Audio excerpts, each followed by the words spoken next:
요사이는 자녀들을 1명 또는 2명을 낳았지만은 예전에는 가난한 살림에 자녀들을 참 많이 낳았습니다. 그래서 이 정부가 둘만 낳아 잘 기르자라고 하는 그 산하 제한 광고까지 정부가 나서서 했습니다. 그런데 문제는 가난한 살림에 자녀들을 많이 낳다 보니까 공부를 시키는 게 문제예요. 공부를 다 시킬 수가 없었어요. 그래서 이 부모들은 자녀들 가운데에 똑똑한 아들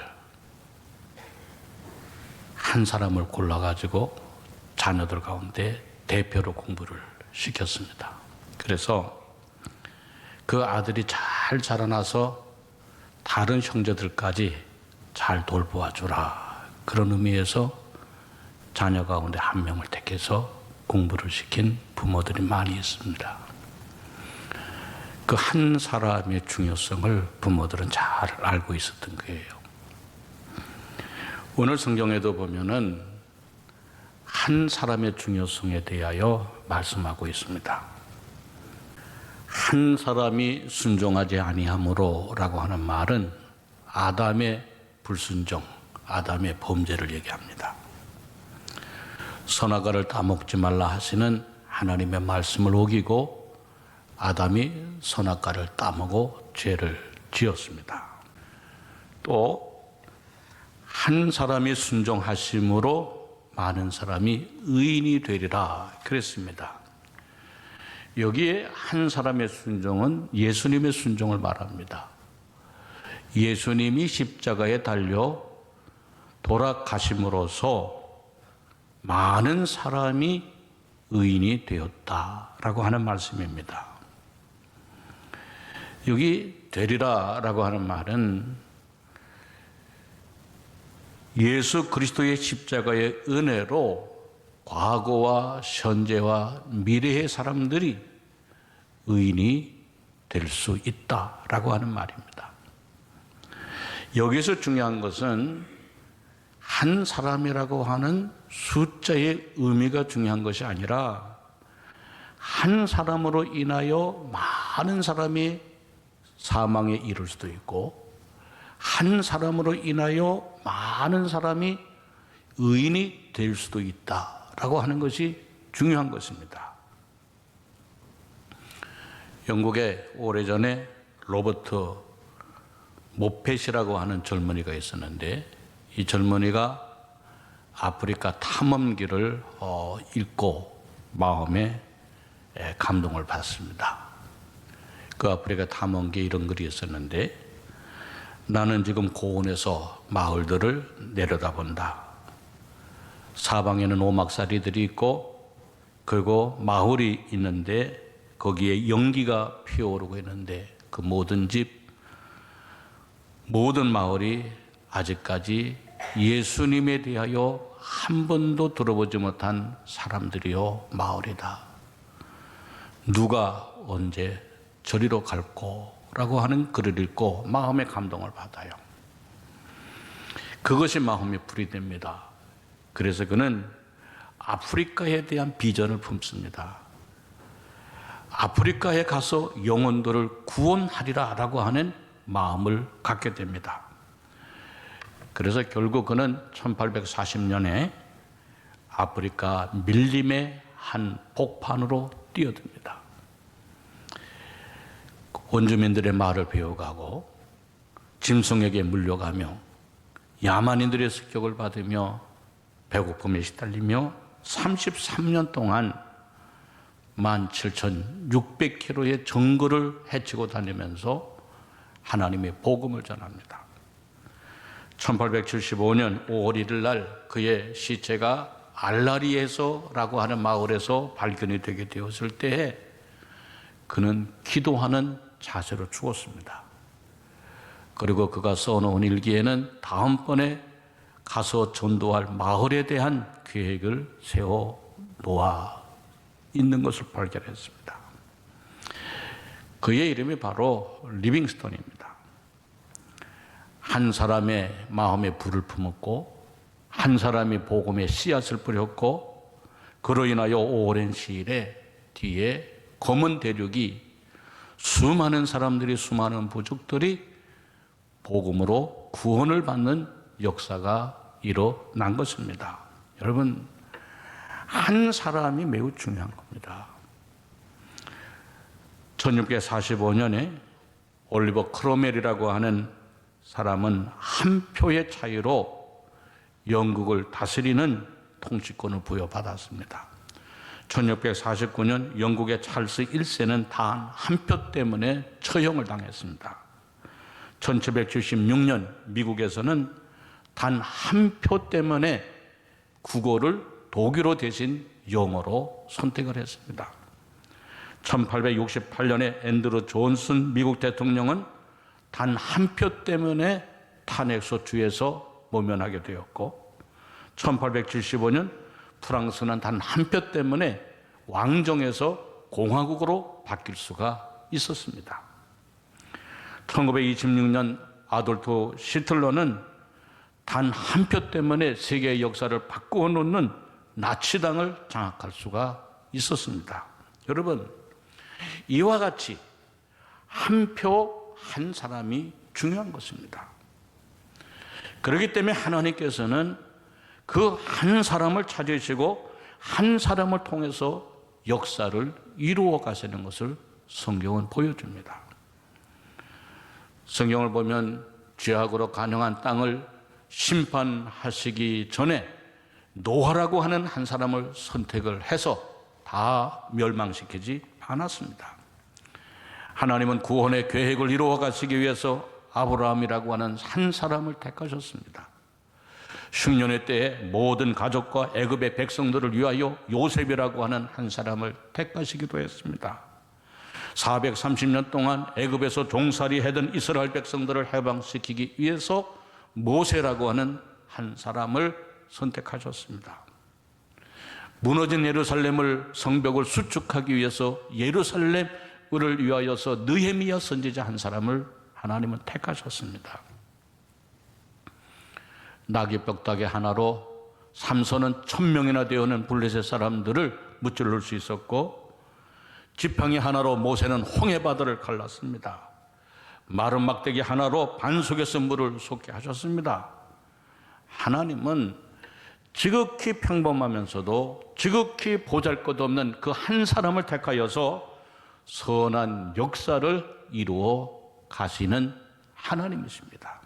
여러분, 오늘 여러분들이 이토록 어려운 세대를 살아가면서 여러분들 한 사람 한 사람이 바로 하나님의 택하시는 한 사람이 되어져야 한다는 것입니다. 여러분의 가정에, 여러분의 일터에, 우리의 교회에, 우리가 살고 있는 이 사회에, 우리나라에 하나님의 택하시는 그 한 사람이 우리 가운데 우리들이 되어져야 한다는 것입니다. 자, 그러면 여러분, 하나님은 어떤 사람을 택하실까? 하나님의 택하시는 사람은 어떤 사람일까? 첫째는 하나님의 마음에 합한 사람입니다. 여러분, 우리가 사람을 찾을 때도 어떤 사람 찾습니까? 내 마음에 합한 사람 찾잖아요. 내 마음에 맞는 사람. 그러면 다윗이 어떤 면에서 어떤 것을 가지고 있기에 하나님의 마음에 합한 사람이 되었을까? 다윗은 가지고 있는 것이 많았습니다. 우선 그는 시인이었습니다. 시편 150편 가운데 73편이나 글을 쓰는 아주 훌륭한 시인이었어요. 다윗은 또한 악기를 다룰 줄 아는 연주가였습니다. 음악가였습니다. 또한 다윗은 사자와 곰의 새끼와도 맞설 수 있는 용맹스러운 사람이었습니다. 더 나아가 골리앗과 맞설 수 있는 아주 힘 있는 사람이었습니다. 성전을 짓기 위하여 다윗은 자신의 가지고 있는 것을 모든 것을 기꺼이 내놓을 수 있는 헌신의 사람이었습니다. 왕이 되고서도 남북 이스라엘을 하나로 묶을 수 있는 정치력이 뛰어난 사람이었습니다. 그러나 하나님이 이러한 것을 보고 다윗을 택한 것이 아니에요. 그러면 하나님이 무엇을 보고 다윗을 택하셨을까? 무엇이 하나님의 마음에 합한 사람이 되었을까? 그것은 다윗은 예배 드리는 사람이었다는 거예요.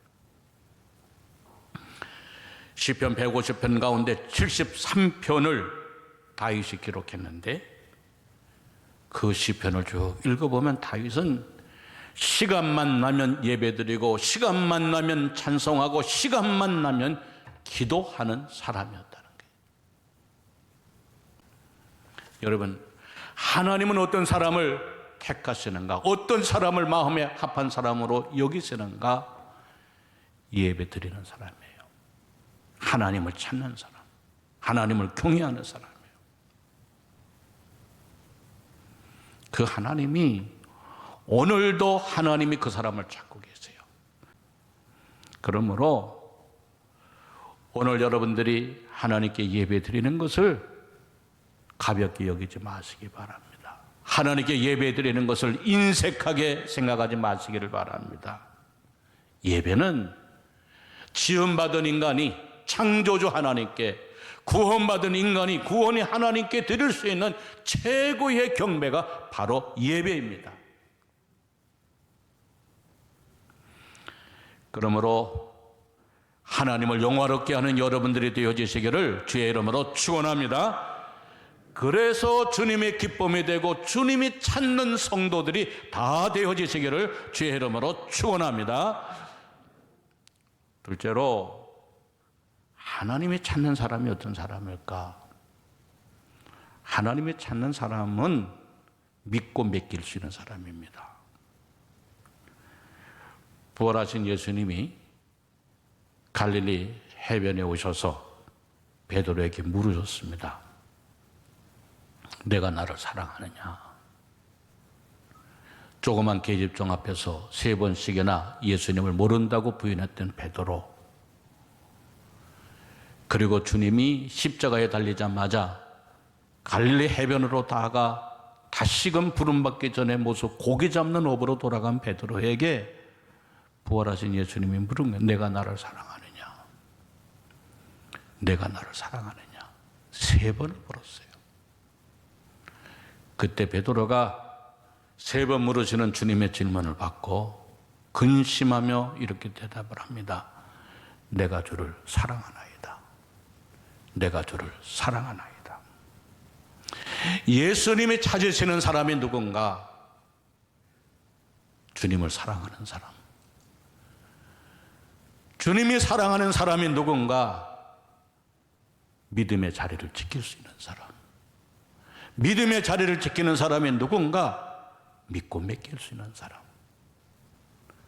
내가 주를 사랑한다고 하는 고백을 듣고 예수님께서 뭐라 그랬어요? 내 양을 먹이라. 내 양을 치라고 했어요. 여러분, 주님이 원하시는 사람, 주님이 믿고 맡길 수 있는 사람이라고 하는 게, 끝까지 그 자리를 지키고 주님을 위하여 헌신하고 주님을 사랑하는 사람을 주님은 찾으신다는 거예요. 가끔 유튜브를 통해서 그 짐승들에 대한 얘기 봅니다. 그 가운데 개들의 충성심을 보게 됩니다. 개를 키우던 할머니가 돌아가셨는데 그 할머니가 키우던 개는 할머니의 무덤을 매일같이 찾아가요. 할머니의 무덤을 매일같이 3년 동안이나 찾아가더라고. 눈이 오나 비 오나 비가 오나 추우나 더우나 꼭 할머니의 무덤을 찾아가서 할머니의 무덤을 바라보며 몇 시간 동안 그 무덤을 쳐다보며 개가 돌아오는 개가 있어요. 또 어떤 개가 보니까 주인을 잃어버렸는데 그 잃어버린 그 자리에 개가 가서 근 1년 가까이를 그 복잡한 개가 주인을 잃어버린 그 자리에 가서 사람들이 가라 그래도 안 가고 사람들이 비켜라도 안 비키고 그 자리에 그대로 앉아있는 개가 있어요. 주인을 기다리며. 여러분, 이것이 바로 우리 사람들에게 감동이 되는 거예요.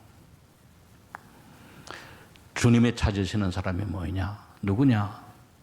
주님을 감동시키는 사람, 믿고 맡길 수 있는 사람.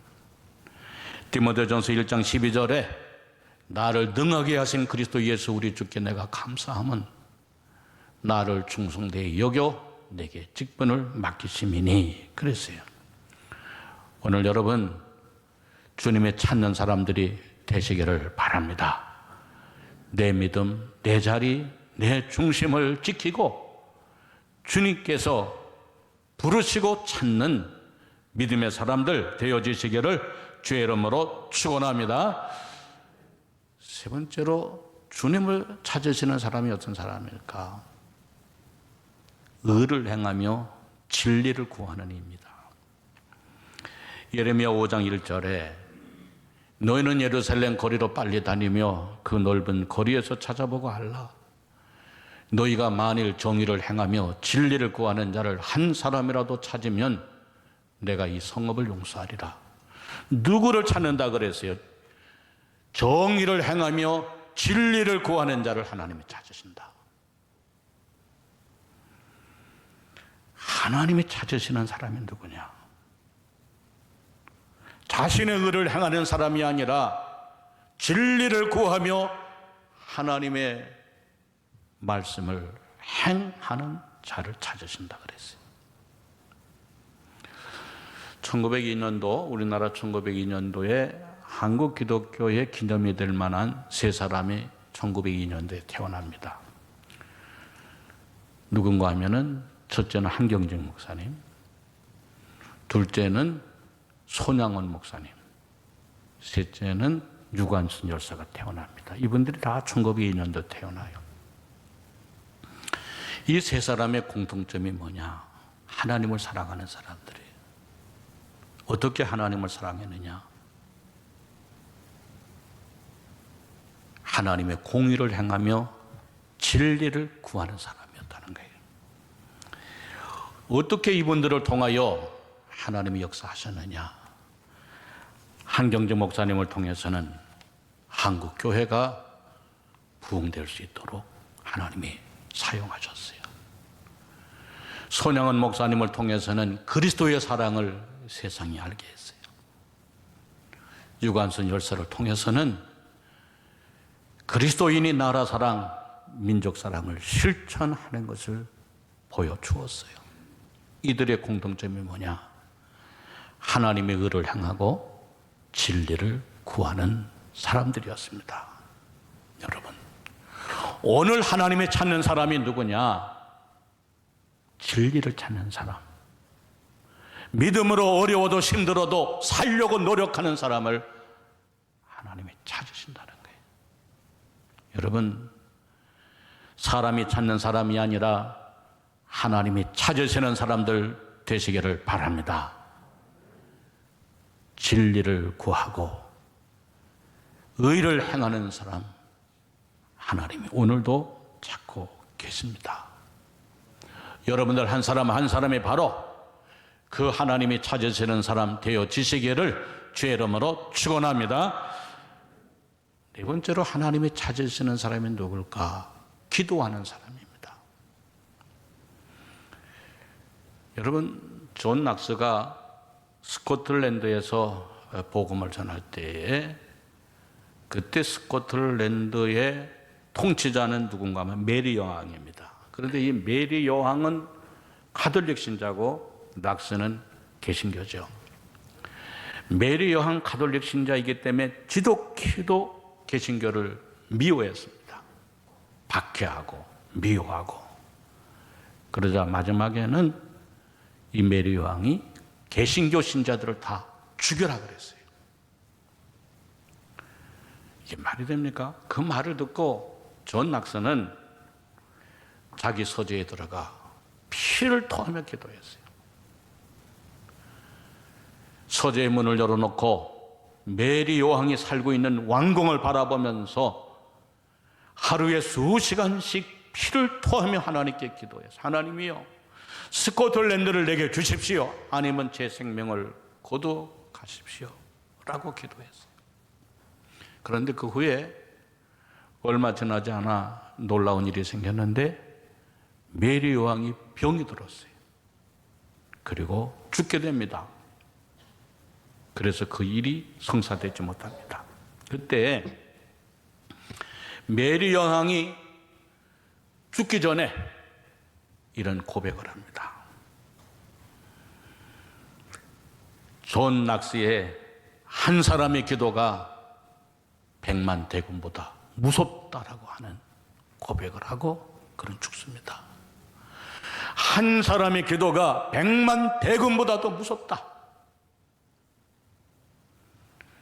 하나님은 누구의 기도를 들어주시는가? 하나님을 사랑하는 자. 하나님은 누구를 찾으시는가? 기도하는 자. 하나님은 구하고 찾으신다는 거예요. 한 사람의 기도가 나라를 살리기도 하고, 한 사람의 기도가 영혼들을 살리기도 하고, 한 사람의 기도가 교회를 살리기도 하고, 한 사람의 기도가 가정을 살리기도 하고, 한 사람의 기도가 자녀들을 살리기도 하고, 한 사람의 기도가 영혼을 살리기도 하는 겁니다. 오늘 여러분, 가정을 위하여 기도하는 여러분들이 되시기를 바랍니다. 자녀들을 위하여 기도하는 그 한 사람이 되시기를 바랍니다. 교회를 위하여 기도하는 그 한 사람이 되시기를 바랍니다. 사회와 나라를 위하여 기도하는 그 한 사람이 되어지시기를 주의 이름으로 축원합니다. 그래서 하나님의 역사를 보여주고 나타나는 사람들이 되셔야 한다는 겁니다. 이런 글이 있습니다. 하나님이 찾으시는 한 사람은 강한 사람이 아니라 연약할지라도 무릎으로 강하게 살아가는 사람입니다.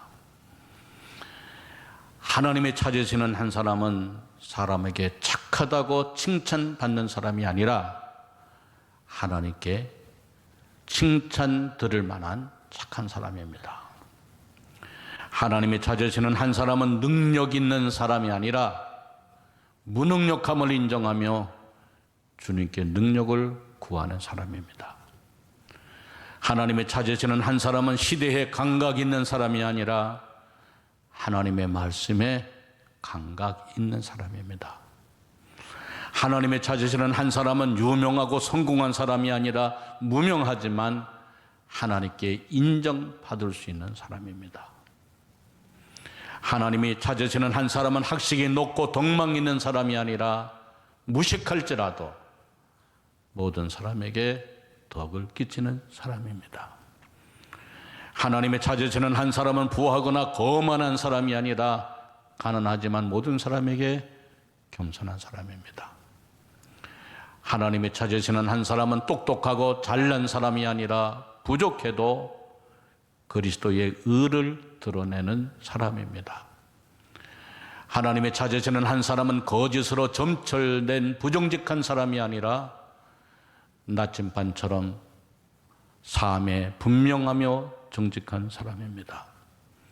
하나님의 찾으시는 한 사람은 의를 드러내는 사람이 아니라 매 순간 그리스도의 의를 드러내는 사람입니다. 하나님의 찾으시는 한 사람은 겉만 번지르한 사람이 아니라 속사람을 강하게 하여 말씀에 의지하는 사람입니다.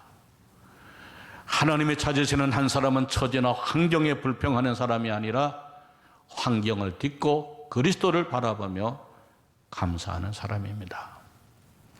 하나님의 찾으시는 한 사람은 세상을 바라보며 부귀영화를 찾는 사람이 아니라 하늘을 바라보며 십자가의 영광을 구하는 사람입니다.